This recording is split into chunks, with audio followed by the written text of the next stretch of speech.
زیاتر لە 20 میلیۆن گوێگری هەفتانە پتر لە هەزاران کۆنسرت بۆ هەوادارانی و 5,000 وەرگری خەڵاتی یەکەمی جیهانی لەلایەنی گۆڤاری دیجەی ماک پێی بەخشدرا. ئارمن ڤان بیورن دەستنیشانکراوی خەڵاتی گرامی ئەوی لە تەمەنی 14 ساڵانەوە میوزیک بەرهەم دێنێت.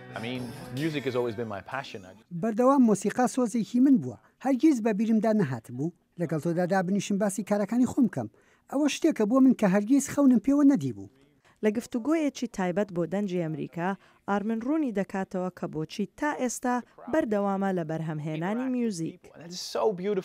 هەستێکی زۆر خۆشە کاتێ لەگەڵ خەڵکدا پەیوەندی دەگری، تەماشای هەموو بینەرە دەکەی کە لە ڕێگای مۆسیقاکەی تۆ کاتێکی خۆش بەسەرە.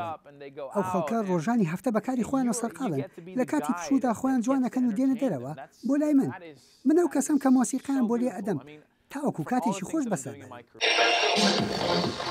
ئارمن لە هەفتەکانی داهاتوودا شەشەمین ئەلبومی ستودیۆی خۆی بڵاو دەکاتەوە.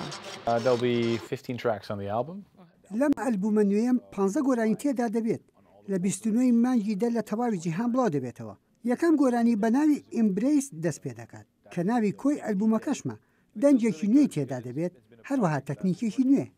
خۆی خوازیاری گۆڕانکاری و نوێکاریە لە کارەکانیدا، هەرچەند خەڵک ڕەخنەی لێ دەگرن.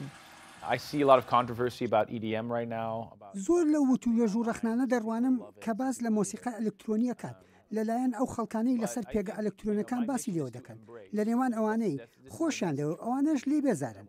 من باوەڕ دەکەم کە پەیامی خۆم ئەوەیە کە لە ئەلبومەکەەوە سەرچاواگرێت. ستافی دەنگ هەوڵیان داوە شتێکی نوێ بهێنە ئاراوە. ئێمە یاوەری ئارمنمان لە کۆنسەرتێکی لە واشنگتن دیسی کرد. خەڵکەکانی زۆر خۆشحاڵ کرد و تەواوی بلێتەکانی کۆنسەرتەکە فرۆشران.